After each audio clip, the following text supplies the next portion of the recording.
आमचे हे जे क्राईम ब्रँचचं चेन स्नॅचिंग विरोधी पथक आहे त्याचं हे दुसरी मोठी कारवाई आहे।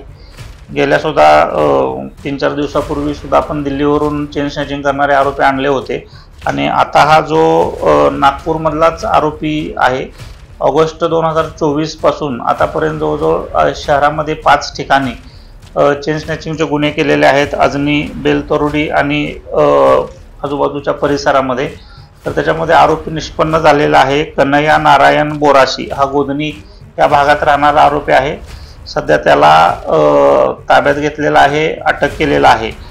याच्यामध्ये वेगवेगळ्या ठिकाणी ज्या ठिकाणी एकट्या महिला फिरत असतात अशा महिलांना गाठून त्यांचं चेन स्नॅचिंग करायचं आणि गाडीवरून त्या ठिकाणून निघून जायचं, अशा प्रकारची मोडस या आरोपीची आहे।